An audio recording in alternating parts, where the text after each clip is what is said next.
Station Canada vous présente La Récréation, un espace de dialogue et de réflexion profonde avec un ou plusieurs invités sur des sujets d'importance. L'heure de la récréation, c'est toute une ambiance. Culture, sport, finance, showbiz et bien plus. La récréation. Bonjour à tous. Bienvenue à la récréation sur Go Station Canada, le chemin de l'information. Bonjour à tous, un plaisir de vous retrouver sur Go Station Canada à l'heure de la récréation. Aujourd'hui, nous accueillons un invité de marque, M.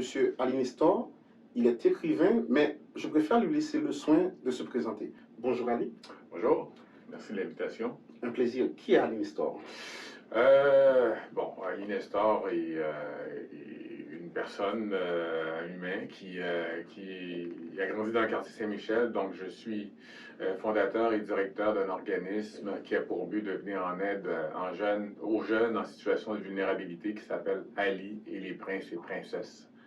Donc, cet organisme existe déjà depuis plus d'une quinzaine d'années. Donc, à l'intérieur de cet organisme-là, il existe plusieurs types de programmes qui sont mis sur pied, dont une école alternative qui a pour but d'accrocher les jeunes ou de les maintenir sur le banc d'école afin de pouvoir acquérir un diplôme d'études secondaires ou une équivalence. Aussi, je suis entraîneur d'arts martiaux et conditions physiques privées. Donc, ce qui me permet d'amener des gens à se mettre en forme mentalement et physiquement à travers les sports de combat. Donc, c'est parmi les choses que je fais. Qu'est-ce qui vous a poussé à mettre sur pied une telle institution? C'était vraiment dans le but de venir en aide aux gens en situation de vulnérabilité ou d'éviter que ces gens-là se retrouvent en situation de vulnérabilité. Donc, c'était vraiment la base de tout. Donc, moi-même, avoir déjà été jeune et en situation de vulnérabilité, et moi, ce qui m'a permis de me rattraper, de me ressourcer, qui étaient les sports de combat. Donc, je voulais vraiment mettre quelque chose qui puisse répondre aux besoins des jeunes. Et de fil en aiguille, à force d'écouter les jeunes, puis donc chaque programme qui a été mis sur pied, ça a été vraiment selon la demande, selon le besoin que je ressentais chez cette clientèle.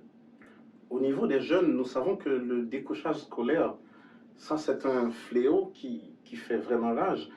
Et à votre niveau, est-ce que vous faites face à nombreuses personnes nombreux jeunes qui continuent à fuir les classes, à fuir l'école?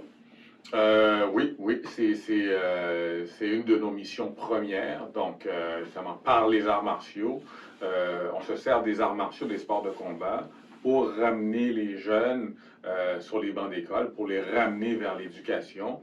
Donc, beaucoup de nos jeunes, justement, c'est le fait de pouvoir se ressourcer au niveau des sports de combat qui leur donne le goût d'être à notre organisme.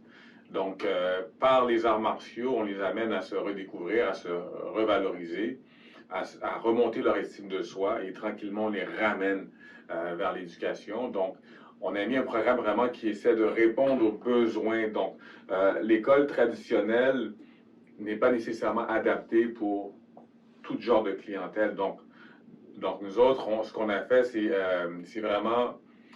il y a un groupe de jeunes, donc par exemple, dans la classe qu'on a mis sur pied, il y a une quinzaine de jeunes à peu près, mais il n'y a pas loin entre 3 et 5 adultes significatifs qui sont là pour les accompagner. Donc, parmi ça, il y a 2 enseignants qui sont là, il y a les intervenants sociaux qui sont là, et il y a même une psychologue qui est là pour les accompagner. Donc, ils sont vraiment très encadrés, très accompagnés. Dans les écoles traditionnelles, dans une classe, on va retrouver une trentaine de jeunes avec un prof. Donc, tous ceux qui sont vulnérables, tous ceux qui sont en difficulté, il sera impossible pour eux autres de passer à travers ce rouage. Éducation et sport, ça fait bon ménage. On peut même dire que c'est un mariage harmonieux. Mais de nos jours, avec cette histoire de pandémie, et l'éducation et le sport, on a tendance à les éloigner l'un de l'autre.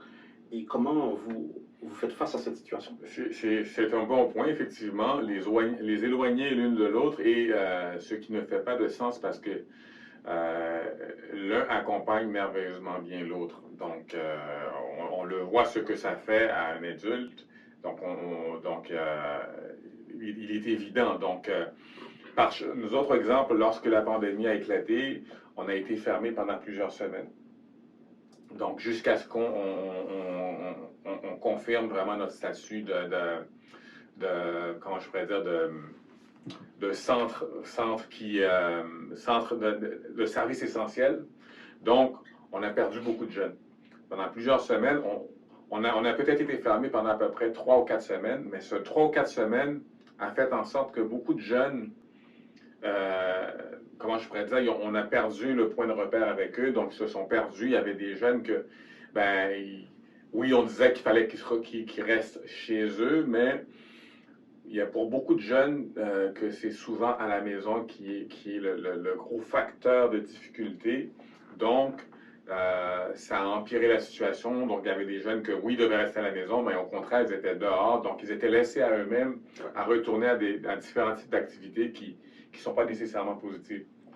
Donc, par chance, là maintenant, bon, on est encore en situation de pandémie, mais vu notre statut, le gouvernement nous permet de pouvoir maintenir le sport chez les jeunes de notre organisme. Donc, là, on a gardé le courant avec les jeunes, donc on a beaucoup moins de possibilités de perte des jeunes. Il y a plusieurs facettes derrière le personnage d'Ali Nestor. Là, on va penser au sportif, le sportif professionnel. Ali Nestor a mené une carrière de boxeur. Oui et non. Donc, j'ai mené une carrière au niveau, j'aime mieux dire en sport de combat parce que mes origines premières sont vraiment les arts martiaux. Donc, c'est là que j'ai commencé à faire de la compétition. Par la suite, j'ai fait de la compétition en ce qu'on appelle le MMA, donc les arts martiaux mixtes. Okay. Et par la suite, j'ai commencé à faire de la compétition de boxe au niveau professionnel. Donc, je pense avoir été beaucoup plus reconnu au niveau de la boxe, mais mes origines premières sont vraiment les arts martiaux. Donc j'aime mieux dire les sports de combat en général. Donc, effectivement, j'ai eu une carrière en sport de combat de façon générale, donc le MMA, la boxe. Et bon, ça m'a permis de réussir à gagner quelques titres. Voilà. OK. Un autre aspect, une autre facette de votre personnage, c'est l'écrivain. Là, vous venez de publier un livre, Oui. Prince de la rue. Oui, donc moi, Ali Nestor, Petit Prince de la rue, oui. Qu'est-ce qui vous a inspiré?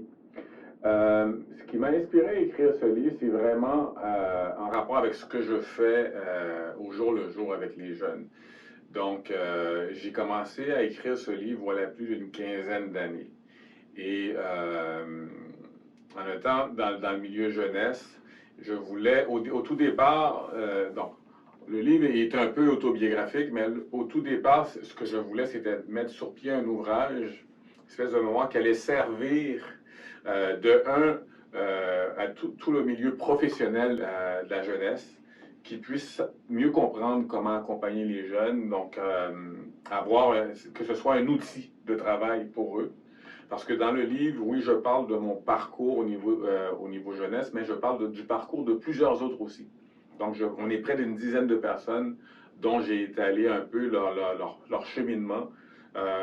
Ceux qui ont bien fini, ceux qui ont moins bien fini, ceux que malheureusement ne sont plus de ce jour pour pouvoir en parler. Et de fil en aiguille, ça s'est vraiment transformé en bouquin.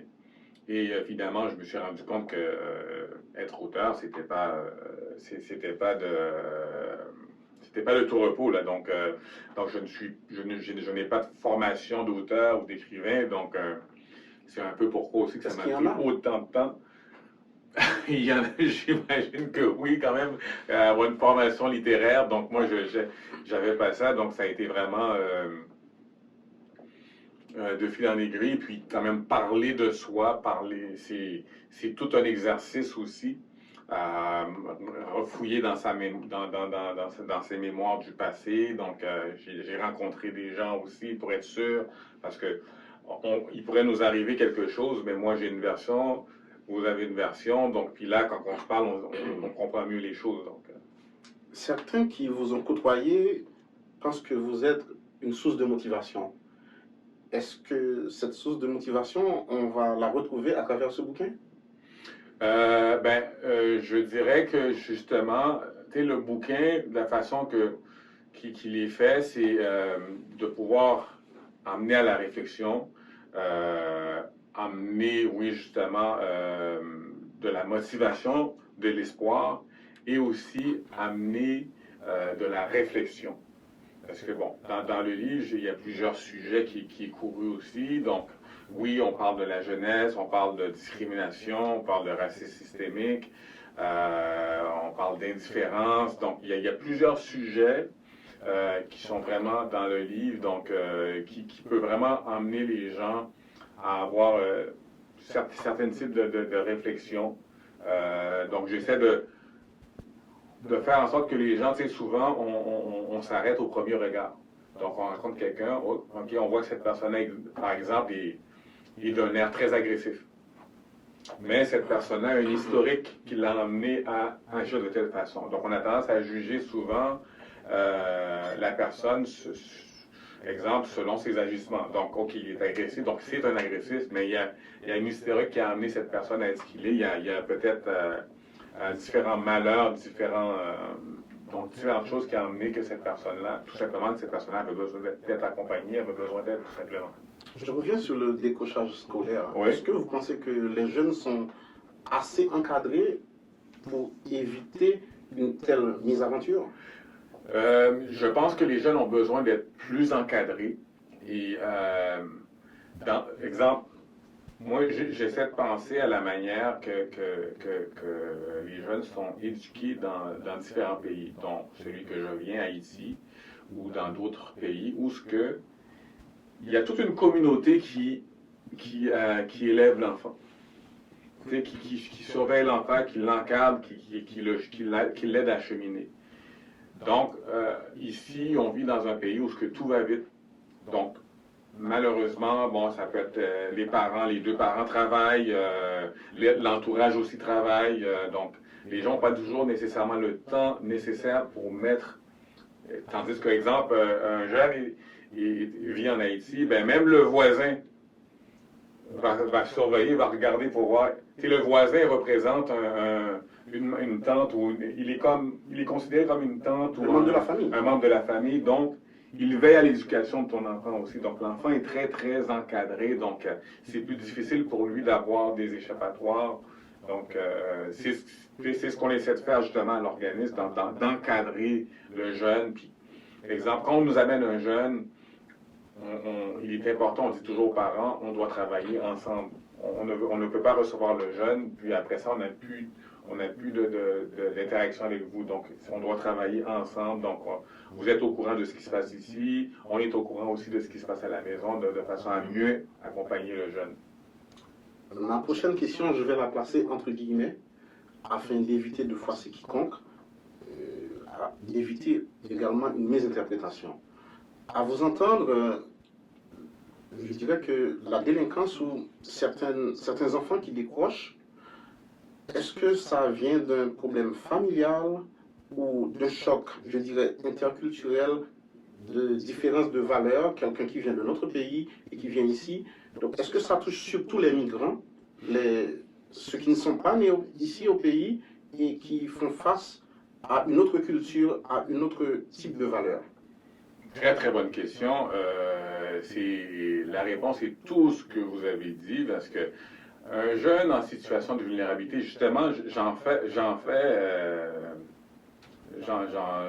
parle aussi dans le livre, justement. Un jeune en situation de vulnérabilité. Moi, à mon organisme, j'ai des jeunes qui viennent des 4 coins de Montréal. Donc, quand un jeune est en difficulté, il n'a pas d'étiquette. On a tendance à justement dire, ah oui, OK, ils viennent du quartier Hochelaga-Maisonneuve, ou ils viennent du quartier Montréal-Nord, ou Saint-Michel. Non. J'ai des jeunes qui sont là, qui viennent d'Outremont, j'en ai qui viennent de Hansik, j'en ai qui sont de différentes origines, de différentes classes sociales. Donc, un jeune qui se retrouve en situation de vulnérabilité, exemple, un jeune qui est en manque d'amour, là, il ne vient pas nécessairement de Montréal-Nord ou de Saint-Michel ou de Hochelaga. Un jeune qui est en manque d'amour, il peut venir d'Outremont, puis ce jeune-là veut trouver un moyen de se faire remarquer, de se faire valoir, puis il peut se mettre à voler. Puis justement, on a tendance à avoir un type d'image. Je me rappelle, quand j'ai commencé dans ce domaine, on m'envoyait des jeunes qui venaient du quartier Outremont, puis là, le jeune me faisait comprendre qu'il volait au dépanneur. Je disais, mais tu peux tout te payer. Tes parents, ils peuvent t'acheter le dépanneur. Mais lui, justement, il veut se faire remarquer, il veut se faire valoir. Donc lui, c'était sa façon de se faire remarquer de ses parents, parce que ses parents étaient deux personnes qui étaient très occupées à aller au-delà de leur carrière. Donc au contraire, non. Ce serait mal dire de mettre une ethnicité ou de mettre une étiquette justement sur le fait qu'un jeune soit en difficulté, qu'un jeune soit en difficulté de décrochage scolaire. Donc les parents ont leur rôle à jouer. Oui. Il faut qu'ils investissent dans leurs enfants. Oui. Pas forcément de l'argent, mais aussi du temps et de l'amour. Du temps et de l'amour. Puis, c'est tout un encadrement parce qu'en même temps aussi, un jeune qui se retrouve en difficulté, il ne faut pas non plus lancer la première pierre aux parents. Parce que il y a aussi certaines choses qui ne sont pas, comment je pourrais dire, les parents ne sont pas en contrôle de ça. Exemple, lorsque l'enfant est à la maison, il reçoit un maximum d'accompagnement des parents et tout.